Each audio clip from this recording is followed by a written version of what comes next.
Berita Sumsel 24 jam hari ini. Kepercayaan Panglima TNI dalam menugaskan prajurit di jajaran Kodam 2 Sriwijaya menjaga perbatasan negara cukup baik. Jika sebelumnya Yonif Rider 200 Bakti Negara, kali ini giliran prajurit Yonif 144 Jayayuda yang ditugaskan menjaga pengamanan perbatasan negara di Kalimantan Barat sektor timur. Ratusan prajurit Yonif 144 Jayayuda terlihat begitu semangat saat menyanyikan yel-yel satuan. Betapa tidak, para prajurit ini mendapat kehormatan dari Panglima TNI untuk menjaga wilayah perbatasan negara Indonesia dengan Malaysia di Kalimantan Barat sektor timur.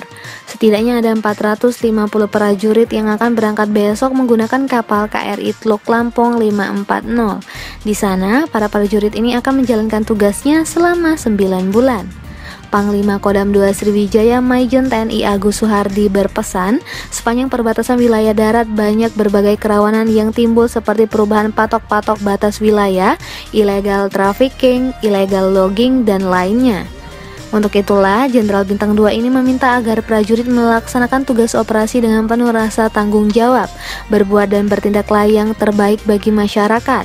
Selain itu, Pangdam juga meminta agar prajurit menghormati adat istiadat dan kearifan lokal di daerah penugasan. Nanti mereka ini akan bertugas di wilayah perbatasan Indonesia dan Malaysia, khususnya di wilayah Kalimantan Barat. Wilayah perbatasan itu kan mereka juga mengamankan wilayah perbatasan.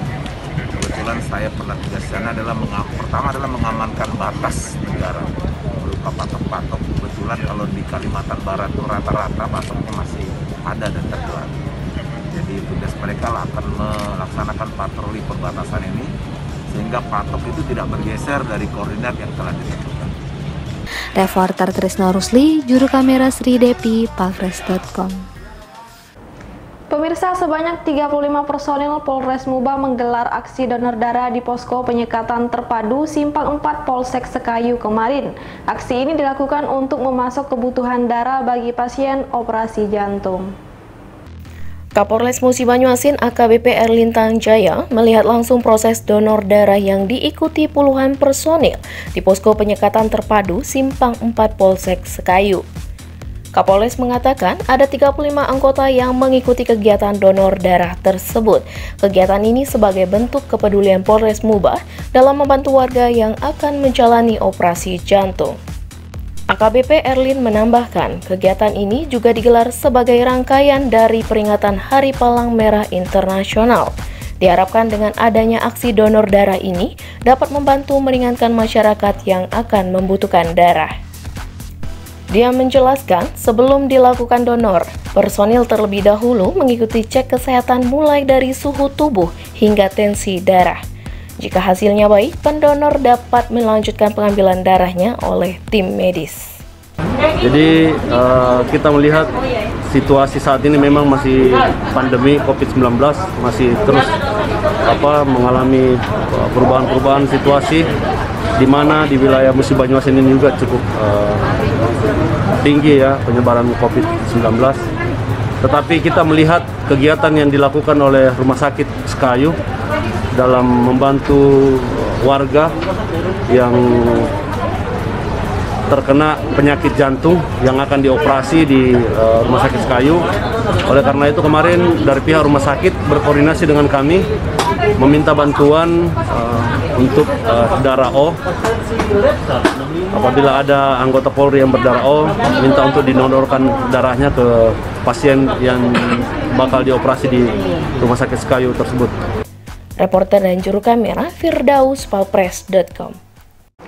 Para aktivis yang tergabung dalam aliansi Empak Lawang Peduli Palestina melakukan orasi di depan Tugu Empak Lawang, tepatnya di Jalan Lintas Sumatera, Kecamatan Tebing Tinggi kemarin. Dalam kesempatan tersebut, para pemuda ini melakukan aksi penggalangan dana dengan cara door-to-door ke dinas yang ada di Kecamatan Tebing Tinggi. Para pemuda yang tergabung dalam Aliansi 4 Lawang Peduli Palestina melakukan orasi di depan Tugu 4 Lawang kemarin. Sebelumnya, para aktivis ini melakukan aksi penggalangan dana dengan cara door-to-door ke dinas yang ada di kecamatan tersebut.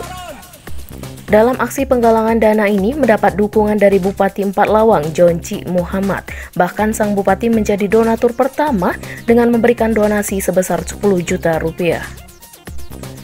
Koordinator 4 Lawang Peduli Palestina Wilayah Kecamatan Tebing Tinggi, John Kennedy mengatakan, aksi penggalangan dana melibatkan semua unsur pemerintah, ormas, organda, dan yayasan sosial. Lewat aksi ini, dia berharap masyarakat bisa membuka mata dan hati untuk peduli membantu warga Palestina. Hampir semua negara yang ada umat Islamnya berjuang menyampaikan sebuah keluh kesahnya, menyampaikan rasa kepeduliannya terhadap penderitaan negara Palestina. Hari ini juga teman-teman semua, kita melihat negara-negara yang kemudian berjuang bersama. Reporter dan juru kamera Eko Wahyudi, Palpres.com. Berita terakhir Sumsel 24 jam hari ini. Ratusan warga Palembang yang mengatasnamakan Bang Japar Komda Sumsel menggelar aksi solidaritas peduli Palestina di halaman gedung DPRD Sumsel kemarin. Mereka memprotes aksi yang dilakukan Israel saat warga Palestina sedang melaksanakan sholat di Masjid Al-Aqsa. Ratusan warga mendatangi kantor DPRD Sumsel. Di sana warga yang mengatasnamakan Bang Japar atau Jawara dan pengacara Komando Daerah Sumatera Selatan ini mengadu kepada wakil rakyat terkait aksi yang dilakukan Israel terhadap warga Palestina. Dari hasil pantauan Palpres.com, ratusan warga membentangkan spanduk sebagai bentuk protes aksi Israel. Selain itu, warga juga melakukan penggalangan dana dan menyerahkan sejumlah tuntutan yang diterima langsung Wakil Ketua DPRD Sumsel, Muhendi. Komandan Bang Jabar Komda Sumsel Iskandar Sabani mengaku sangat mengutuk keras penembakan yang terjadi di Masjid Al-Aqsa dan pengeboman rumah sakit dari hasil donasi masyarakat Indonesia. Untuk itulah pihaknya melakukan penggalangan dana yang nantinya akan dikirim ke Palestina untuk membantu korban yang ada di sana. Tuntutannya jelas, yang tadi dibacakan, kita mengutuk keras serangan Zionis terhadap Masjid Al-Aqsa ya, Masjid Al-Aqsa ya, lupa saya. Orang yang lagi sholat di Masjid Al-Aqsa ditembak itu kan tidak benar lagi di dalam rumah ibadah. Kalau di luar rumah ibadah terserah, itu mau perang namanya. Tapi kalau di dalam sudah sangat biadab dan brutal. Kedua, pengeboman yang dilakukan oleh tentara Israel terhadap rumah sakit Indonesia. Rumah sakit itu dibangun oleh duit rakyat Indonesia dari Sabang sampai Merauke. Sawiran bangunnya itu. Akhirnya dibom, termasuk ambulannya juga banyak dihancurkan. Wakil Ketua DPRD Sumsel Muhendi menerima tuntutan para demonstran dan berjanji akan dikirim ke pusat agar bisa ditindaklanjuti. Sementara itu, Kapolrestabes Palembang Kombes Pol Irfan Prawira Satya Putra mengapresiasi para demonstran yang melakukan aksi dengan menerapkan protokol kesehatan. Reporter dan juru kamera Kurniawan, Palpres.com. Demikianlah berita Sumsel 24 jam hari ini. Bagi pemirsa yang ingin tempatnya dikunjungi atau diliput tim Sumsel 24 jam, silakan tulis di kolom komentar. Jangan lupa untuk mendukung program kami lainnya di YouTube channel Palpres Official, seperti podcast Cukup Pedes, Budak Lorong, Baseng, Ternyata Bukan Mistis, dan Ruang Cerita bersama Kakak Juli. Saya Sri Devi, sampai jumpa.